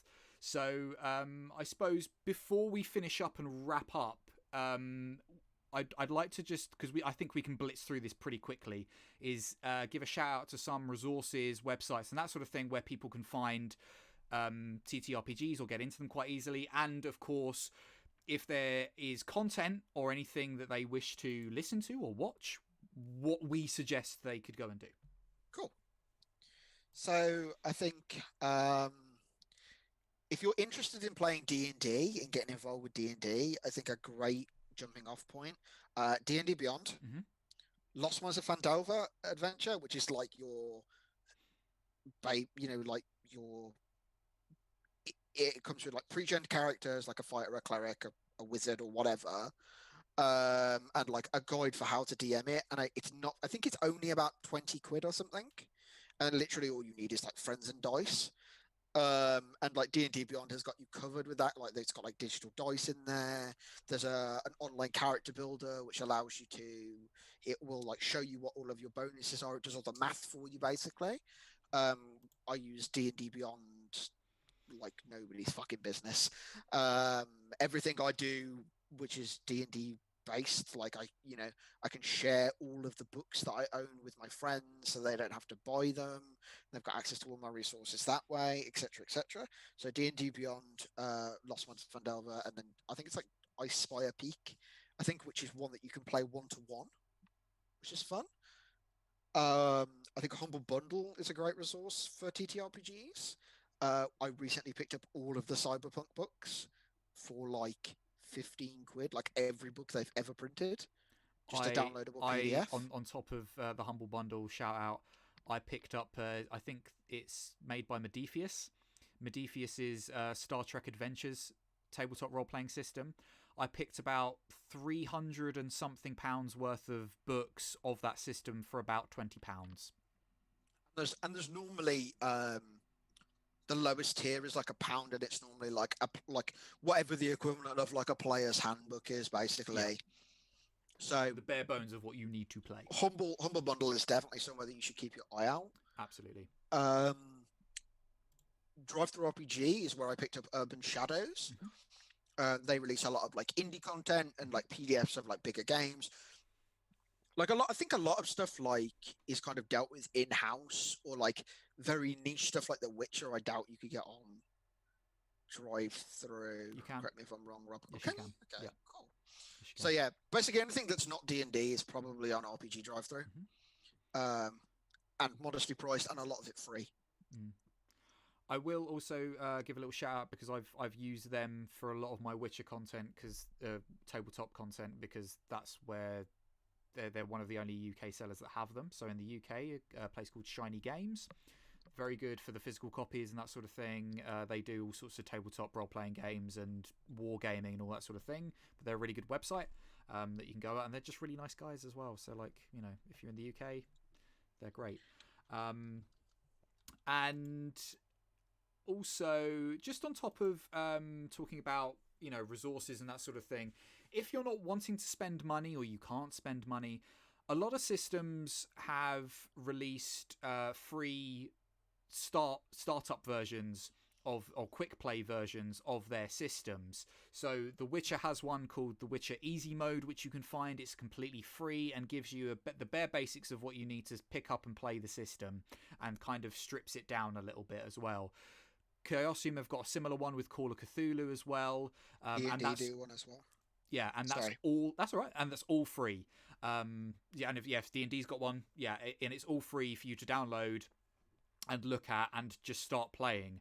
And it's certainly enough for you to run a little bit of a campaign on as well. Won't lie, that's how my first Call of Cthulhu game started, was with that free PDF, and it was only later, once we all liked the system and really enjoyed it and got on, that I actually bought the Keeper's Guide for that game.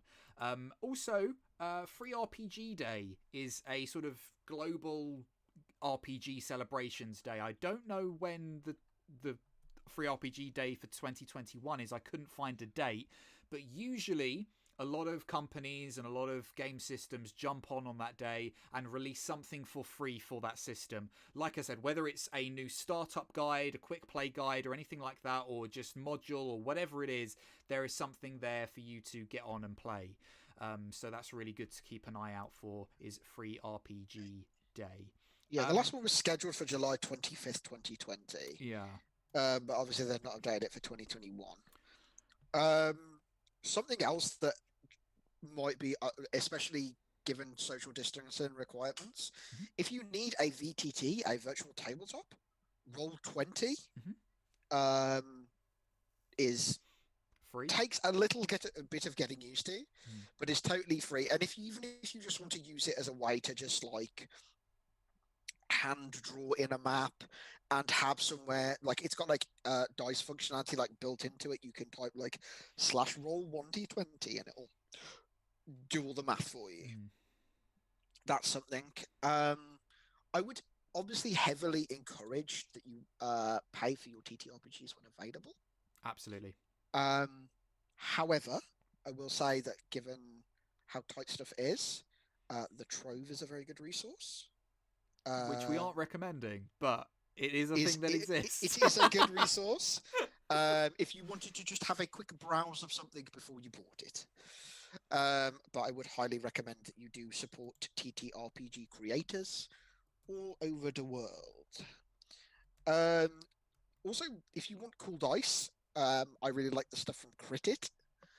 My little stuff has got bears on it. If anybody know, if you me, I'm bear mad. Like, I've had sets that have got like unicorns on them, and they do like metal dice and resin and all sorts, and they're very modestly priced, and they're UK based as well. My dice tray was some Critit also. Awesome. And it was beautiful. And if you're looking for creators of dice, I haven't got any personal recommendations, but I have had a little browse on sites like Etsy. There are a lot of people that make dice on there for all sorts of money, all different sorts of designs and that sort of thing that are really interesting. And obviously, if you're buying through Etsy, you're supporting artists and creators and that sort of thing. So that's also a nice place to start if you want to get yourself some fancy stuff. Yeah, and the nice stuff about Etsy as well is that obviously most of it's like handmade or whatever, so like everything that you have will be like one of a kind, which is kind of cool. Absolutely. So yeah, that's our recommendation for resources, I suppose. Where can we find some actual plays, Josh? What do you recommend? What do you listen to, just very quickly? So yeah, actual play, for those that don't know, is basically like listening to people playing a TTRPG. I really recommend that if you wanted to get into a TTRPG system, that you do listen to some actual play, because the amount of rules stuff that I have learned just by listening to it and coming up, like I could recite spell distances off the top of my head purely because I've heard them said several times. Like, I know Dimension Door is 500 feet because I've heard it said a bunch of times. So yeah, if you wanted to like learn a game by osmosis and have a laugh while you're doing it, most of mine, actually all of mine, are all Dungeons and Dragons. It's what I like listening to. It's what I know best. It's the sort of stories that I like. If you're wanting a podcast, Murphy and Emily and Jake and Coldwell, actually, all of them from College Humor, started Not Another D&D podcast. which is a D&D 5ed story. It's their stick is it's the campaign after the campaign. So what happens when your players go in and they overthrow the old king and they put a 14-year-old on the throne who can't govern? It's a comedy podcast, but it's the campaign after the campaign, and it's very good. It's the first episode's 20 the first 20 minutes of the first episode are a bit like iffy or whatever, but like once you've listened to like the first episode, it's great. I got to the end of it, I cried my fucking eyes out. It's amazing. Dimension 20 is something that I will never stop annoying people about. Also college humor, funnily enough. Great diverse cast of characters, great diverse like cast members. They have people of color, they have trans people, LGBT. All of the characters are like super fun. All of the seasons are about 20 episodes long, from like one to however long the campaign takes, in a very digestible format. And there's something for everyone. So there's a political intrigue, like grimdark thing that is set in a world entirely made of sweets and candy. There is a urban fantasy game. There is that one that I mentioned earlier, which is like a breakfast club fantasy high school. There is a high seas pirate adventure. There is a borrower style heist. There is an evil like villain orientate like Sauron comes to win the day, Lord of the Rings style thing. So whatever your taste, there is something there. And I think that I would kind of be doing them dirty if I didn't mention Critical Role, which is kind of like the gold standard for D&D. It's not really, but it's very good and it's very entertaining. It is very long and it is very dense and it's very rules heavy. However, give it a go. If you're into that kind of stuff that's a bit more crunchy and very RP, like serious RP, Critical Role kind of has you covered for that. The other two I mentioned are more like comedy stuff. So, just on top of quickly what you said there, Josh, about listening and watching lets you understand rules. It also, if you're completely new to tabletop role-playing or role-playing in general, also kind of gives you an idea of what it's like to be at a table and to actually role-play and actually play the game, like mechanics aside, because, you know, role-playing is its own thing. But yeah, for me, audio-wise, podcast-wise, again, I'm just gonna recommend Call of Cthulhu and The Witcher to you. I'm sorry, it's what I love, it's what I play. But Josh's done the same with D&D. So, Ain't Slayed Nobody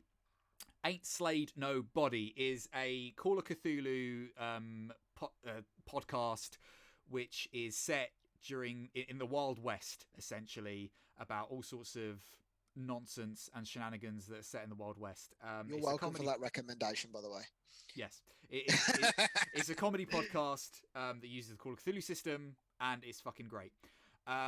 There's also the Call of Cthulhu mystery program. Each season is its own story and its own mystery. It's an actual play Call of Cthulhu game that is kind of been created to sound like a 1920s radio drama, a radio play. Cool. And it's really great, really funny, really awesome. Can't recommend that enough. And I'm so excited for season 3 whenever that comes out. There's also Tales from the Witcher, which is a relatively new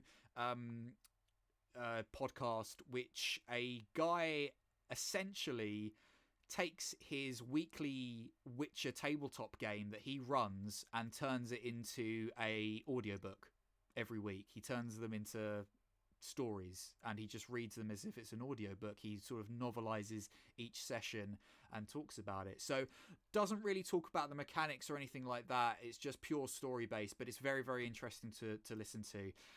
As for things to watch, The Wandering DM has a great Witcher show which he runs, as well as numerous other systems and content that he's created, which you can go check him out. He's a really good DM. And Tales from the Grim is one of my favorite Witcher stories and content. The GM is fantastic, the players are fantastic, and they really go in on RP mechanics and everything like that with regards to the Witcher tabletop role-playing game. It's fantastic, so can't recommend them highly enough. And that's it for me, I think. Can really. I just drop some honourable mentions quickly while I'm thinking about it? Of course. If you're looking for a Vampire the Masquerade actual play, LA by Night is really good. It's got Erika Ishii in it, who I love very dearly, and B. Dave Walters, who was a fucking killer on the RPG scene, and a bunch of other people. Jason Carl DMs, fucking great. Also, as far as resources go, obviously I can't speak for other systems because I don't really know them. Dungeon Dudes is a great resource for 5e. The Handbook Helper stuff on the Critical Role YouTube is also really good. Adventuring Academy, which is Dimension 20's one, which is Brennan Lee Mulligan, who's absolutely one of the best game masters in the world, no question. Sits down with like other great DMs from other different systems and D&D, and basically answers like common user questions about like mechanics and stuff, and also talks about like, you know, best practices at table, that kind of thing, especially if you're a DM. I think Adventuring Academy is a great resource as well. That's me. Awesome. Just on top of that, honourable mentions, obviously we'll properly plug it in a second, but Kilted Cajun RPG does an actual play that we play in, which I'm sure we'll talk about in a second.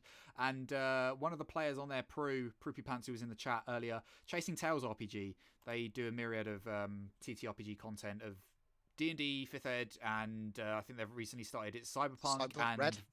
Vampire as well. So I think they do a mini arc on a Monday where they play like short systems. So they've done things like Honey Heist, they've done Vampire the Masquerade. So if you want something that's like less intense than a long campaign, you can go hang out with them on a Monday, and they do short little arcs on a Monday. Awesome. So without further ado, Josh, what do you do? Where can we find you on the internet?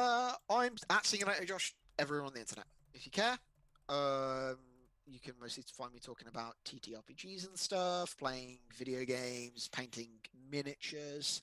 I'm trying to do at least one stream a week, and I have managed to be successful so far. You can always catch me on a Friday over at Kilted Cajun RPG, where I play Medarin, the lovely furball druid, alongside Rob's character. Absolutely. You can catch me there on Friday, 7 p.m. GMT, Quilted Cajun RPG, where I play a wood elf paladin who sounds like he's from South London. He is very funny. And is a bit of a cockney. So a bit of come a along. Knee, yes. Knee, so yeah. Come along. But other than that, you can find me on the internet at the Undead Gamer, game without the E. That's Twitter, Instagram, and Facebook, where I talk about stuff. I'm going to get back into streaming at some point. I've just got some actual stuff I need to sort out because stuff doesn't work. So bear with me, but I will be playing at some point and continuing playthroughs and coming back with content at some point. It's just at the moment the podcast is really the only thing that I could do, so apologies for that. But catch me at twitch.tv/theundeadgamer. As for everything else, thank you so much for watching and listening, or however you're consuming this podcast. As I said at the start of the show, be sure to catch our latest bonus level, which is our extra podcast episode, where myself and SingularityJosh speak about Cyberpunk 2077 and CD Projekt Red. And be sure to look out for the future, where we'll no doubt be finishing up or talking more about tabletop role-playing games in the future with more bonus levels of this podcast. You can find them exclusively on audio platforms, which you can find the rest of the podcast. We're on Spotify, Apple iTunes, Apple Podcast, Google Podcast, Amazon Music, all the places that you can find podcasts, Podbean, all of them. So please check us out there, download, listen for free, leave us a review because it really helps us out and we really, really appreciate it. And of course, if you've missed the live show and you just want to watch us again, catch us on YouTube. It's my YouTube channel, The Undead Gamer. And you can find the VODs for this show there. I just wanted to say, when you were like, catch me, for some reason my mind went back to 2014, and I was like, catch me outside, how about that?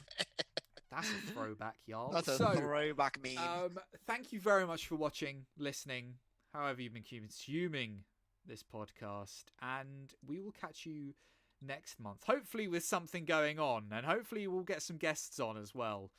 But yes, catch you then. When is the next show? Be February the something. It's February something, yeah. February the 23rd. Fourth Tuesday is the 23rd. So February the 23rd. Catch us then. How about that? I've been Rob the Undead Gamer. I've been SingularityJosh. Bye-bye. Bye.